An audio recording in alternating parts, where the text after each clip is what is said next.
Good afternoon to you all. For those of you who don't know me, I'm Glyn Williams, Managing Director of Grundfos here in the UK.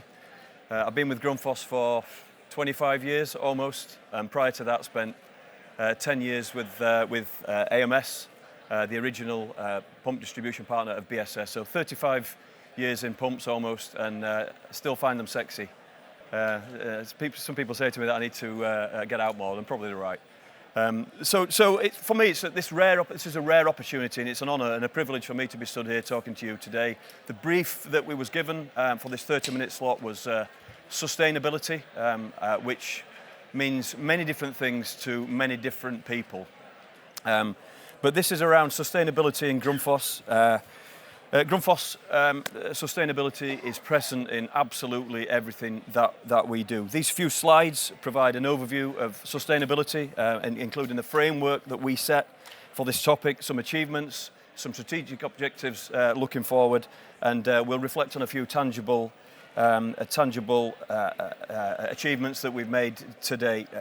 My intention through this is to make this a little bit thought-provoking about sustainability generally, make us think a little bit differently, specifically around energy efficiency and what we can do as individuals and collectively.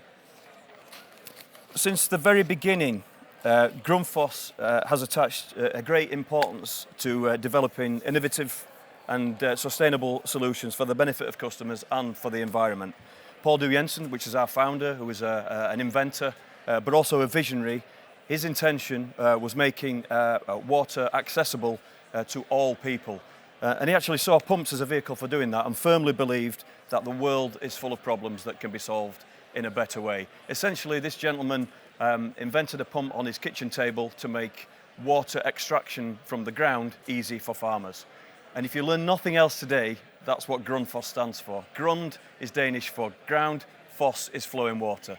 So with the flowing water Danish pump company, Danish flowing water pump company.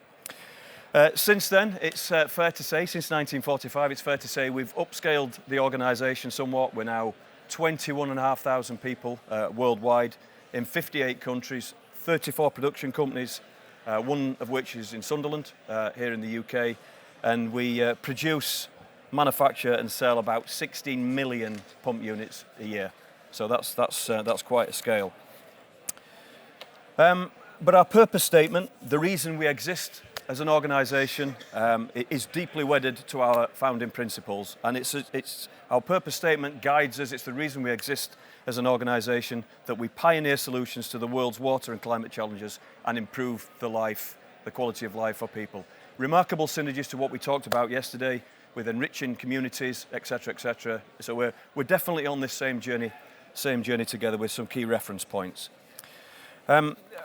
One set of core values, irrespective of where you are in the Grundfos organisation, guides us and unites us. All employees in Grundfos, irrespective of your pay band, your level, your culture, where you sit in the organisation, one set of values unites us, starting with sustainability, which for us is a mindset. It's in everything that we do. We run our business in an ever more sustainable and responsible way. Every generation of pumps that we manufacture must be at least 10% more efficient than its predecessor by changing materials, improvement of hydraulic design, all that kind of thing. And to give that some colour, since 2005, the domestic circulator that we manufacture that's abundant in the market is 85% more efficient now than it was then. So that's the first thought to think about, is your domestic circulator at home. How efficient is that? Similarly, again, we talked yesterday about values and the value culture in BSS. We are open and trustworthy as an organisation. We do what we say, and we say what we do. We are focused on people. In fact, Grundfos is our people. Yes, great innovation, high technology products, all that kind of thing, but they're easily copied. They're easily copied on a local basis, or they're easily copied, mass-produced in other parts of the world. But people aren't easily copied. We invest an awful lot, therefore, in attracting, developing and retaining our employees. And I think for us in Grundfos, that's a differentiating factor. We are independent. Independence in Grundfos relates to our financial structure. We don't operate the same way as BSS. We don't have external shareholders to answer to, only our own foundation. So everything we generate in Grundfos is reinvested back into the organisation. We borrow from the bank of Grundfos. So yes, profit's important in Grundfos, but it's not a goal in itself. It's a means for future investment, and it's a means for us to stay ahead of the market with these innovations that drive the sustainability agenda that we talk about. We think we demonstrate strong partnerships with our customers and our suppliers, and hopefully this is testament to that. Similar to BSS, it's really important that we treat our suppliers and our customers with equity. We think our relationships, again, irrespective where you sit in that stakeholder chain, whether you're a specifying consultant, whether you're a main contractor, an M&E contractor, the time we invest in our relationships is incredibly important to Grundfos, and it's a key differentiator. We've got quite a mature age profile in our team. We don't have a high turnover of staff, and again, I think that sets us apart and differentiation. And then we're relentlessly ambitious. What that really means is we get shit done, and then we try and get shit done quicker.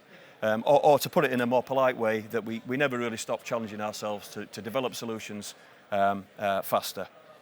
So that's a little bit about our values. The title of the seminar was Possibility in Every Drop, and it would be remiss of me during a presentation about sustainability to not reference our new brand positioning, which is just that. That's our new strapline, Possibility in Every Drop.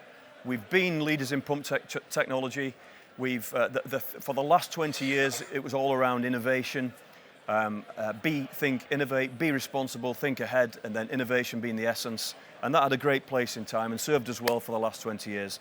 Now, Possibility in Every Drop is something that's a bit more current, it's a bit more relatable to some of the water and the climate challenges that we face.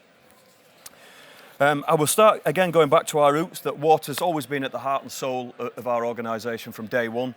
We are a water pump company that grew to embrace energy efficiency. And for me, that's never been more important and more relatable than it is today. Our products and services go beyond just water. Of course, we pump other media. But when you think our heat carrying medium is water, our cooling carrying medium is water, we defy gravity in some of these tall buildings to get water to the top. And then we want rid of water for where we send it away to be treated off-site with wastewater. You know, our products and services extend beyond water, but our credibility is firmly rooted in water. And through the flow of water, Grundfos products and services touch about 1 billion people every day. Most people don't even realise, like the drummer in the band. You notice it when it's gone. So the objective of our refreshed brand positioning, our brand positioning for Grundfos is, and always has been, incredibly important to us. Brand image is something that differentiates us. Again, it's another point of difference from others, to trigger thoughts and emotions about who we are, and importantly, what we promise to our customers. The stronger that emotional connection we can make, the more opportunity we have for our customers to attach themselves to us. Much the same way as we do with our preferred brands. At some point down the line, we've made an emotional connection somewhere, which is why these become preferred brands in our private lives. So for me, our new brand positioning, it drives us forward with a stronger connection to our purpose statement. It really drives home the fact that we want to make a real difference, and hopefully that's what I can illustrate and bring some colour to it as we drive through these next few slides. So just to finish this link section on brand positioning, our purpose statement links closely to something, again, we referenced yesterday, which is sustainability generally, but specifically climate and water challenges, and the United Nations Sustainability Goals number 6 and 13 about clean water and sanitation and climate action. So this is a word I use quite a lot through this presentation. We have an obligation to make a difference to the world's water and climate challenges. And for sure, it presents us as Grundfos and you as our partners with a business opportunity somewhere on that journey. To that end, our brand promise is to respect, protect and advance the flow of water, to respect and take responsibility for water for the benefit of everyone on the planet. Less relevant for us in the UK, but something we shouldn't take for granted, is to protect water wherever it exists, from waste, from shortages or from inaccessibility. Which might not be as prevalent in the UK, but in some rural communities in different parts of the world, that's a serious problem, clean water and sanitation. So that's part of our DNA. And then to that end, more relevant for us here in the UK, is to advance the flow of water through relentless innovation for the sake of energy efficiency and for the future. So that's really our brand promise, that's what we promise to our customers. So our 4 ambitions where we can, are the areas where we want to lead and where we think we can have the greatest impact, align again directly with these sustainable development goals. Number 6, clean water and sanitation. Number 13, climate action. So those 4 ambitions are a set of intentions, if you like. They map the journey that we are on to net zero. So saving energy is important through smarter and more efficient pump technologies. Saving water through the development of water efficient and water reuse. That's again really important solutions. Something else we referenced yesterday is that circular business. So embedding circular principles throughout our entire business, and then water access, as we just touched on, providing water access to those people in need. So in terms of water access, at Grundfos we innovate these solutions, but we also deploy partnerships that help people in poor areas, those remote communities or water-stressed areas around the world, and give them access to clean water. Safe Water is an example of that. It's our centre of excellence, where the sole purpose is developing a new business model with partners that allow us to reach these communities, help people living in poverty in these remote communities, and this plays an essential role in us achieving some of those targets that we set out on this journey. So some of the solutions that we have in play are solar opportunities, so using renewable resources, providing a sustainable alternative to diesel, where we can't get electricity to some of these remote communities. We've had an impact on this, quite a significant impact. This references 2021, which you might think is out of date, but what we're trying to illustrate is a trend here and where we are on this journey. This is 2021. A lot of what's in this presentation comes from our sustainability document in 2021. We've made massive progress again in 2022. We just haven't yet counted all the beans and reprinted the document. But that will be done very shortly, and that will be available as this document is online. So together with our partners for Safe Water, we reached 1.6 million people in 2021, which was a 60% increase, a significant increase on where we were the previous year. So that's access to water. In terms of saving water, as we've already touched on water is our business. So saving water across every stage of that water cycle is incredibly important to us. We believe the best place to start and where we can have the most significant impact is by reducing the amount of water that we take in the first place and then reuse what has been taken. So with our solutions, our water intake, consumption, treatment, reuse and replenishment solutions which exist today are key to delivering against that ambition. Our progress, again, as we see on the end here, through the pumps we sold in 2021, we enabled our end users to save 1.8 billion cube meters of water. To put that into some context, that's 1.8 million tons of water. That's an awful lot of water. That costs a lot to generate. That's a 20% increase on what we achieved in 2021. And we're referencing that again, it's just to show that it's a positive trend on the journey that we're on. Importantly and highly relevant now is saving energy. And we, like most companies, have a clear focus to reduce carbon emissions emitted through our own operations, like production and transportation. But for me, we have one bigger task. There are massive amounts of energy is used to treat water, to move water. And at Grundfos, we believe that this can be done and must be done more efficiently if we are to fulfill these ambitions, these really quite ambitious targets that we've set ourselves. Again, I'll use this word again and don't apologise for that, but we have an obligation to reduce the amount of carbon emissions resulting from our products when they are in use. This is where 99% of our responsible emissions come from, when the product is in use. So in terms of solutions, speed-regulated pumps, improving hydraulic efficiency is really important. We talked about every generation of products must be 10% more efficient than its predecessor, and that's great. But that's done by changing materials, maybe improving the hydraulic design. We probably get 1 or 2 efficiency points as a benefit. But the technology is in the product. If we can get the technology to talk to the system, so if the system isn't calling for heat, for example, And then the pump can recognise that valves have closed and the system doesn't recognise, it doesn't need the heat. Why not slow the product down? A 20% reduction in pump speed gives a 50% saving in electrical energy consumption. And that isn't Grundfos blurb, that's not a Grundfos advert section, that's physics. That's what we call a cube law principle. So if we can use the technology that's available now in the product to integrate with the system, that's great. I saw from James's presentation yesterday about these intelligent solutions from BSS. I think it's brilliant. I think our products were referenced in that, James, the Magna 3 product. It's the most efficient circulator on the market, absolutely. But it's efficiency alone isn't enough of a gain. We can do so much more if we use the technology and integrate that with the system for system optimization. That 2 or 3% that we achieve through change in the product design can be 40 or 50% in electrical energy consumption by only using the water that we need, therefore we only use the power that we need. These gains can be absolutely huge. So in 2021, again we're referencing 2021 because we don't yet have the data for 2022, although we've got some great reference points. We saved 11.4 million megawatt hours of electricity through installation of high efficiency products. So it's not an insignificant number. And here's a tangible example to reference, which tells a very important story for me. So Britvic needed to update their water supply at its factory in Rugby.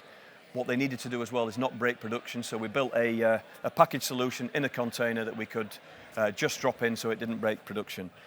What we thought we'd try and do as well is engage our energy optimization experts, which is a resource that exists within Grundfos, to see if there was anything that we could gain from an energy perspective, energy improvement as a result of this exercise. Wow, someone's singing happy birthday in the background. So what that actually provided was a 70% improvement in efficiency for the customer's process. But on top of that, a side benefit was we reduced their electrical energy consumption by 45%. So that's a saving of £70,000 a year for the user, and actually a return on investment of 2 years, which is a really attractive payback, and then a bin load of carbon saved in the process. I think the point I'm trying to make that it's really important to pick up on here is that energy costs weren't the customer's pain point. The customer's pain point here was delivering a reliable flow to the process, consistent flow and pressure at point of use when they wanted it. When the system isn't calling for water, based on what I've said before, if we reduce the pump speed by 20%, we reduce the energy consumption by 50%. And you can see the tangible benefit that the customer had there. So this is a little bit of a plea to you. We've got a myriad of different customers here. We've got some contractors, some installers, some M&E installers here. But we get the opportunity sometimes to replace old pumps or pumps in old spaces. And I think we need to think a little bit differently. Instead of just refurbishing, I'm going to introduce you to a new word. Why don't we consider upfurbishing that application? Why don't we think a little bit differently? Is there more to be gained by integrating the technology that's in the product with the system? We tend to replace these products like for like and look at the duty point on the pump because there's a bit of risk associated with us not achieving the same duty. Much more can be gained if we think a little bit differently. More often than not, these products are massively oversized. So much more can be gained by optimizing some of the pump control. So that's a challenge for us. That's a challenge where we use this LiDAR technology. Yes, let's put some more efficient product in, but let's think a little bit differently when we're replacing pumps in old spaces. Circular business, again, we talked about this yesterday. We strive to reduce our impact on the planet by embedding circular principles through our business. So we have a program called Take Back, which enables us to improve our water and climate impact by reuse, remanufacture, and recycling of materials and components. I think we can make more of this. I would like to see stillages in BSS branches where you throw your old product in those stillages, and we make some logistical agreement where we come and collect them over a period, and then we strip out the raw material and reuse them in the manufacturing process. I think, here it talks about, in terms of progress, that we collected 37,000 kilograms of pumps through 2021 through this program. I bet we've scrapped more than that. I bet we've scrapped double that. So here's an opportunity for us to leverage some gain through that sustainability agenda, through that circular business. And that's something that we need to, again, refocus on and push into BSS. Huge opportunities for us there. I think it's important that we demonstrate our commitment to sustainability by getting our own house in order. If we want to lead by example, we need to demonstrate that quite clearly. Since 2012, we've been a member of CMARS in Grundfos, which is a carbon reduction scheme, which itself is a commitment to reduce carbon footprint with increasingly stringent measures imposed on us. So we've upgraded all our lighting to LED. We've introduced food bins, so we send no wastage to landfill. It's either recycled or it's composted.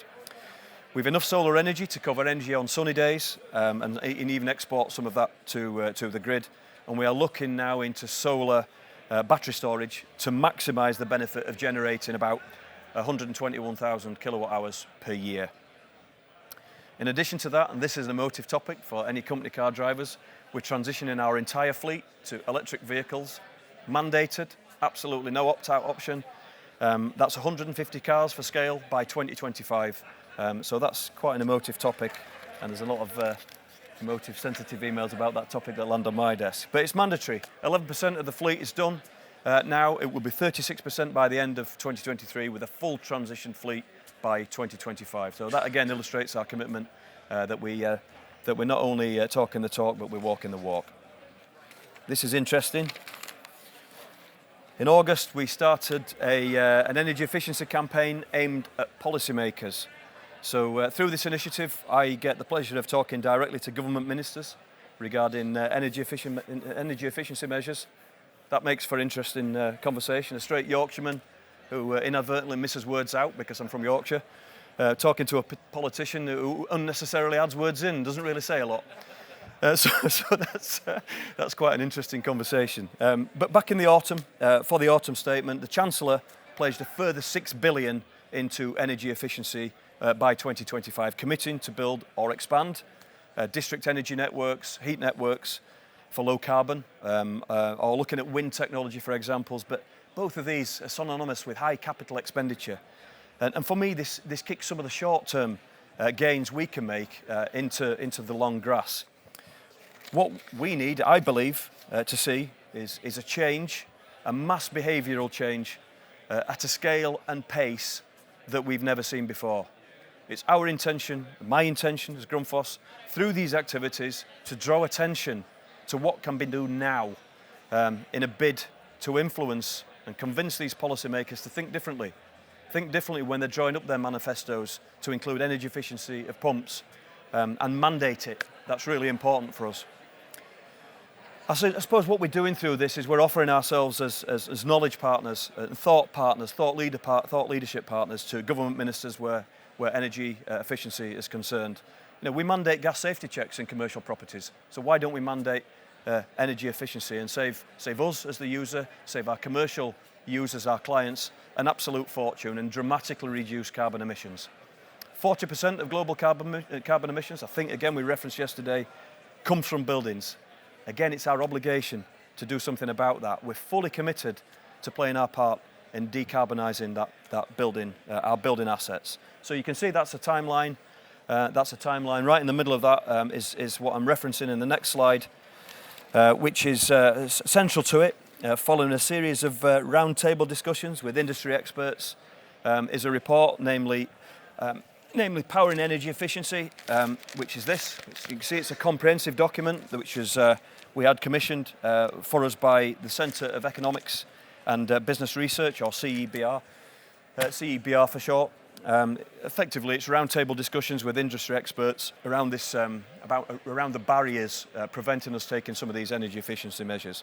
What you might see there is an image of me holding that report, following some media interviews that I did live on radio, and my role really was to contextualise the report contents, which highlights and brings real attention to the fact that UK homes and businesses are approximately losing out on about £3.1 billion worth of savings due to barriers preventing energy efficiency improvements. So we made The Independent, Glyn from Wakefield, we made The Independent, we made the Daily Express, 9 live radio interviews, which isn't an easy thing to do, but we created such an interest about this key topic.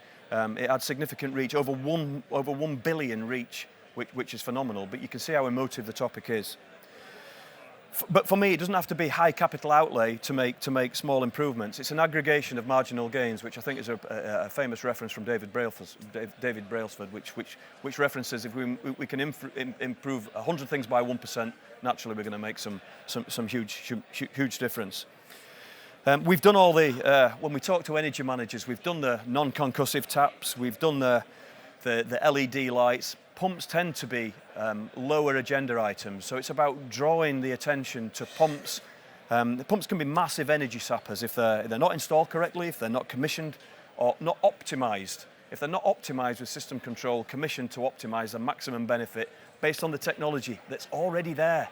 It's already there and it's been there for a while. We just need to use it. We just need to think differently. Heat pump technology, great. We're hugely in support of that to decarbonise domestic households, but it's expensive. It's about 15 or 16 grand to install a heat pump. The return on that investment is really poor. And actually some of the schemes to apply for with government are so complicated, it puts people off. But there are short-term gains. This aggregation of marginal gains is, balancing your own system. Is your heating system balanced at home? That means do we have the right heat in the right place at the right time? Balancing the system can offer between 8 and 20% improvements to your own energy bill. Typically on a domestic household, it's about 200 quid a year. Filtration, magnetic filtration, is it the most effective circulator? Have you got the best boiler setup? If you're renting property, what commitment is the landlord giving you that he's got the most energy efficient solution in play for you? These are all things and all barriers that exist today, and why there's about 2.4 billion of savings that we're not actually achieving through energy efficiency improvements. Huge opportunities in the commercial sector to upfurbish pump. That's a free word for today. Upfurbish pumps in old spaces. Again, I'm repeating myself there, but buildings are often repurposed. We're not building. We are still building buildings, but we're not demolishing as many buildings. We're repurposing them. And how often do we reconfigure pumps to the new duty? We don't. We tend to replace like for like. So again, this is just to stimulate a little bit of thought about what we do to maximise the opportunity to optimise the whole system. In a cost of living crisis, with soaring energy costs, we can help. Rest assured, we are trying to take care of business today and address the energy issue today, but we're actively preparing with these strategic activities for tomorrow, because it's really important where decarbonisation of our building asset is concerned for all of us. We're nearly at the end of this, but sustainability at Grundfos is the centrepiece of what I've talked about today and tried to ram into 30 minutes, and I know I'm fairly close to that. At the centrepiece of this is our sustainability report, which references everything I've talked about in a bit more width and a bit more depth. And if you're really interested, you can download this from the website, from www.grundfos.com. It doesn't only reference sustainability. Sustainability is a huge topic. As we said at the start, it means different things to different people. It also includes our DEI, our diversity, equity and inclusion agenda, and the progress that we're making against that. Really important that we attract 47% of millennials, for example, look at a company's DEI agenda before making a choice about their future employer. So it's important that we're deliberate about the choices that we make ourselves attractive as employers to develop and retain those people. So there's a big piece in there about our diversity agenda, which I know Angela is top of the shop for you in BSS and Travis Perkins as well. So please, if you get the time, if you're struggling sleeping at night, there's an interesting report for you to read there. Finally, this is the final slide. You, as our partners, as individuals, are part of this important journey that we're on. It is a journey. It's a set of ambitions. It's a set of aspirations. It's not a destination.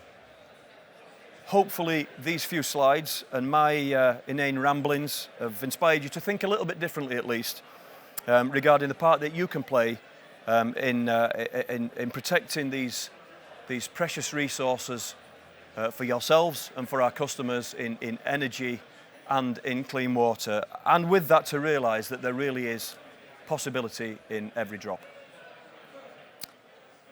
Thank you for listening. Thanks.